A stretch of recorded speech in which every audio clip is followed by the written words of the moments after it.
Oi gente, eu sou Helena Alves e esse é o canal Era Uma Vez do Axé. Bem-vindos ao tópico Laroê. Hoje nós vamos falar sobre Maria Quitéria. Oh, Quitéria, eu vim na encruza só pra lhe chamar. Oh, Quitéria, dona da noite, venha me ajudar. Oh, Quitéria, eu vim na encruza só pra lhe chamar. E a próxima pombagira, antes que comecem, qual é a próxima pombagira? Conta da farrapo, conta da mulambo, conta de não sei quem, conta de não sei quem. 1 milhão de pombagira, eu já vou dizer. A próxima é farrapo. Porque Iago responderá, porque ela ama muito a farrapo. É verdade, mas não é por isso, é porque eu fiz um poema sobre ela e tô devendo a história dela. Então o próximo vídeo vai ser sobre farrapo. Antes de contar a história de hoje, quero agradecer. O encontro do Rio de Janeiro foi maravilhoso, só gente fofa, foi bafônico, muita coisa, e eu só posso dizer pra vocês do Rio, me dá um abraço. Aquele abraço, alô Rio de Janeiro, aquele abraço. Entendedores entenderão. Beijo pro Alex. Será que eu vou conseguir lembrar o nome de todo mundo? Beijo pro Alex, Carlos, Sidney, Cris, Melissa, Max, Marília, meus amores. Esqueci de alguém? Dai Dourado, Mimica.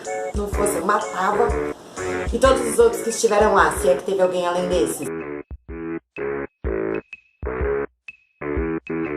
Foi muito bom, nossos encontros são pequenos e maravilhosos. Beijo pra vocês, tô morrendo de saudade. Agora é a vez de vocês virem aqui me ver. Na França existia uma cidade chamada Toulouse, ou Toulouse. Sabe que a minha pronúncia é ótima, né? De lá veio Maria Quitéria. Em 1275, uma bruxa chamada Angéle foi acusada de ter parido um filho que ela teve com um demônio. E foi queimada em Praça Viva por isso. Mas era mentira, gente, essa história de parir filho com demônio, mesmo porque essas coisas não existem, as pessoas sabem. Mas era o jeito dos inquisidores poderem acusar e queimar as bruxas vivas, infelizmente. Aí eles queriam que ela assinasse ainda uma confissão para poder ser queimada viva. Aí acusaram ela de matar bebê, nenenzinho, para beber o sangue dos nenês. Acusaram ela de invocar espíritos, acusaram ela de chamar outras moças para se converter ao paganismo, virarem bruxas, um monte de coisa, que não era nada verdade. Nenhuma das histórias era verdadeira. Ela era uma bruxa sim, mas ela nem acreditava em Satanás, não acreditava em demônio, não acreditava em nada disso. Ela acreditava na força da natureza. Bruxas acreditam na força da natureza. Ela não era ligada a essas coisas demoníacas. Nada disso fazia parte da religião dela, da seita, do que ela realmente acreditava. Ela acreditava na força da natureza, na lei natural das coisas acontecerem, entenderam? Aí uma vez chegou lá uma mulher pedindo uma poção do amor, apaixonada por um homem e tal. Ela foi e fez, essa Angéle. E a mulher conseguiu o homem. Acontece que ele era o regente de Toulouse, da cidade, ele era poderosão. E ele descobriu que a noiva tinha feito um feiticinho, aquela macumba básica pra segurar ele, e segurou. Aí ele ficou revoltado. E aí ele começou a caçar a Angéle em tudo quanto era lugar, até descobrir onde que ela tava pra se vingar por ter sido enfeitiçada. Tá, que ele já gostava da moça, né? O feitiço ajudou, mas aí pronto, acabou. Já não quis mais dar o braço a torcer. Agora tudo é feitiço, foi ela que fez, vou matar ela. E ela tinha sim uma filha pequenininha. E quando prenderam a Angéle, a filhinha dela ficou protegida com as amigas bruxas. Então, não aconteceu nada com a menina. Ela pôde crescer feliz. Não tão feliz, né? Porque afinal, a mãe morreu na fogueira. É triste, né? É. Tá. Então, as bruxas tomaram conta dessa menininha. Quando ela foi queimada, ela tinha só 2 aninhos de idade. A Angéle era bruxa, amiga de bruxa é bruxa. Só que todo mundo falava que elas eram prostitutas. E elas realmente eram. E aí a menina cresceu e também se tornou prostituta. E a filha dela se tornou a neta, bisneta, tataraneta, enfim. Várias gerações de bruxas eram prostitutas de Toulouse, essa cidade. Todas elas tiveram filhas. Mas, na verdade, os filhos e filhas só conheciam as mães. Porque, claro, os homens não queriam assumir filho com uma prostituta. Então, o tempo foi passando e o fato de Angéle ter sido uma bruxa e a família conhecer a magia e tudo, ficou guardado as 7 chaves, o segredo, porque foi aquela morte horrível, então elas resolveram não passar pra frente, não contar, quem sabia era guardado o segredo ali.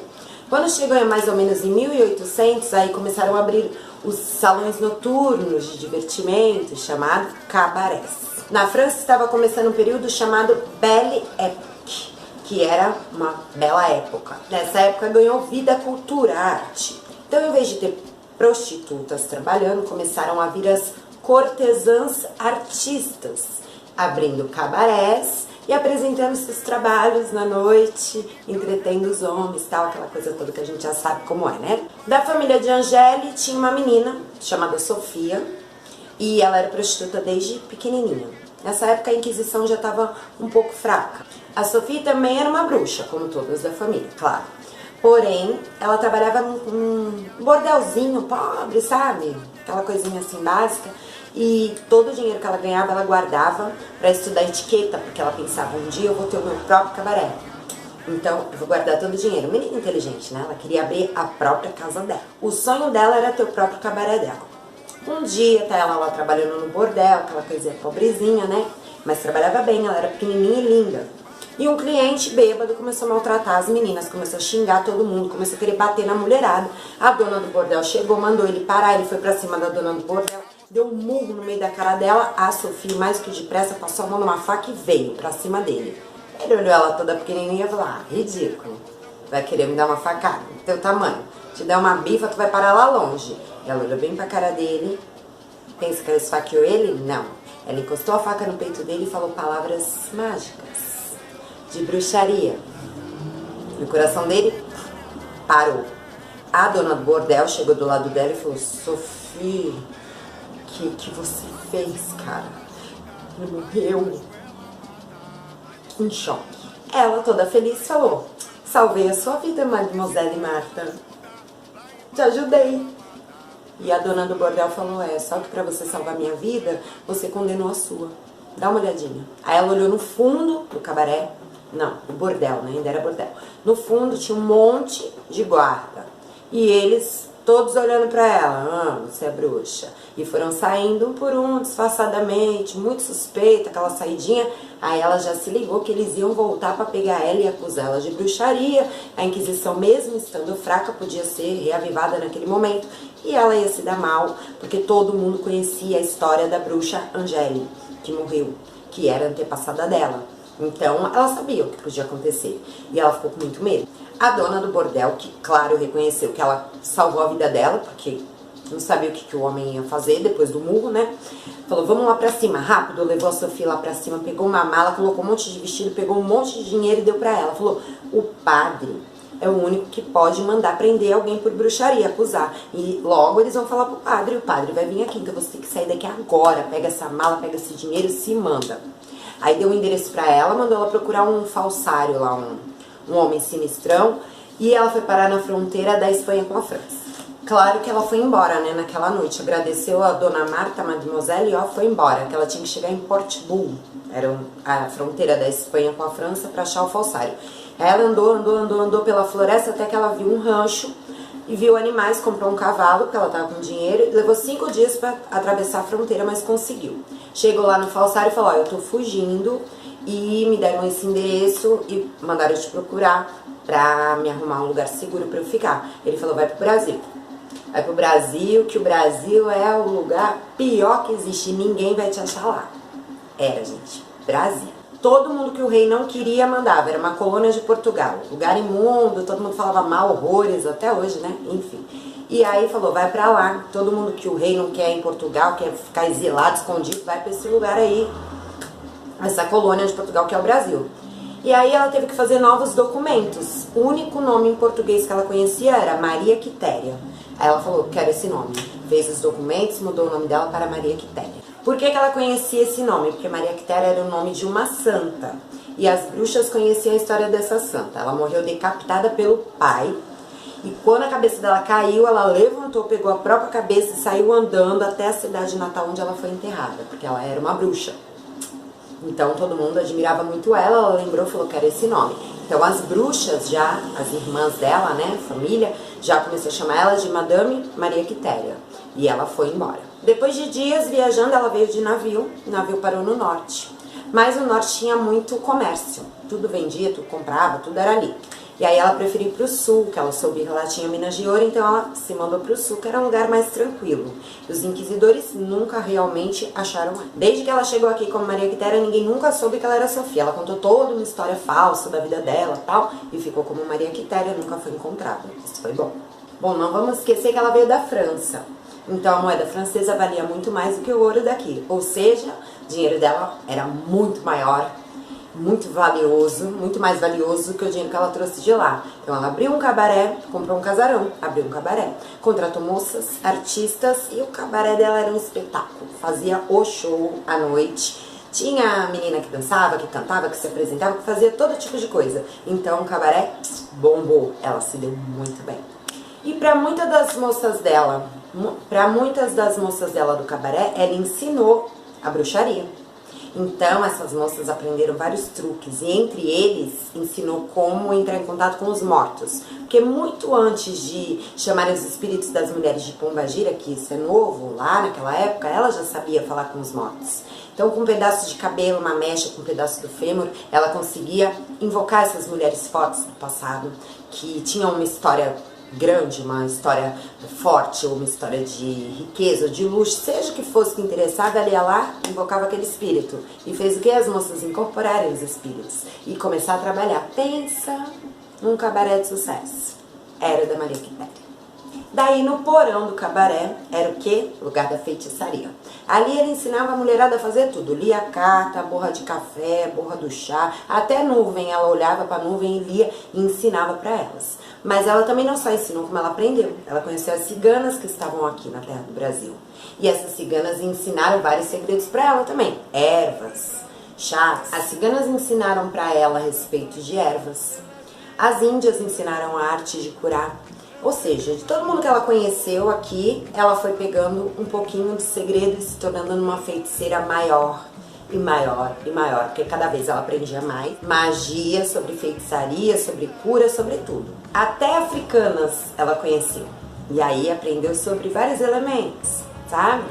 Enfim, ela era uma feiticeira completa, poderosa. Quitéria, mesmo quando ficou velha, parecia ainda jovem.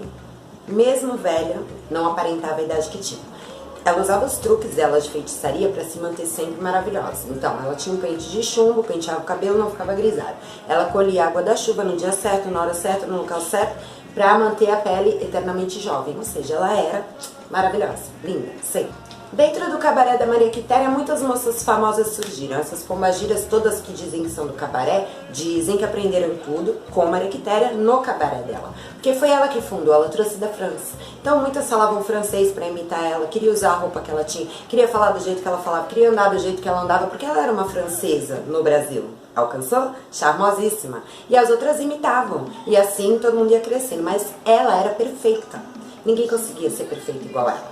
Só conseguia copiar, porém nem tudo eram flores. Ela se envolveu com política, era aliada de mafioso, de gente grande, de tudo que tinha de corrupção, ela estava ali no meio, corrupta junto. Pagava as pessoas pagavam a ela e assim ela ia crescendo. Ela já era uma gigante. Por isso ela não teve tempo de se apaixonar por ninguém, porque ela, desde que fundou o cabaré, trabalhando, teve muitos amantes, muitos amores, mas realmente não se apaixonou perdidamente por nenhum. Ela não teve filhos, não pôde continuar a família dela, não teve um amor para a vida dela e ela não aceitava, não lidava bem com isso, porque ela conseguiu tanta riqueza, ela conseguiu ser uma mulher tão grandiosa, né?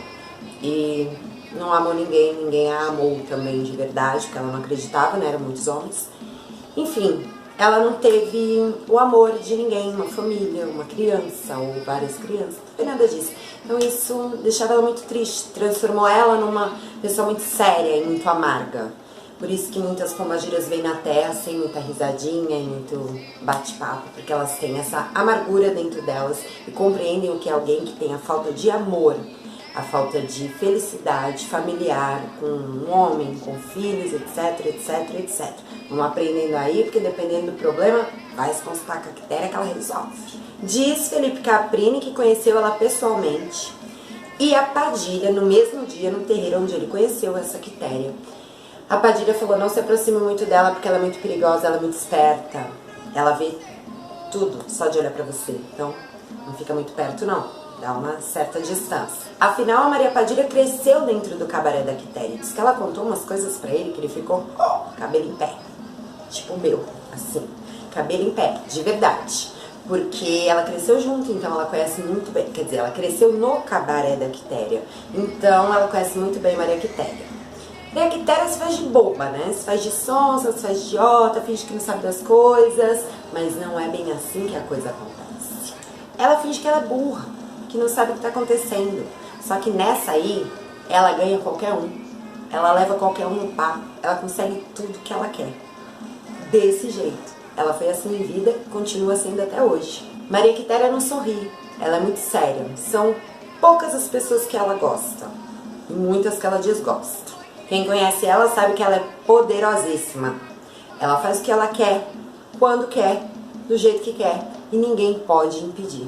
Que ela é Maria Quitéria, a dona do cabaré. Laroeiro. Já falei no começo quem são as próximas, então eu espero que vocês estejam aí pra assistir. Até a próxima. Beijo. Tchau.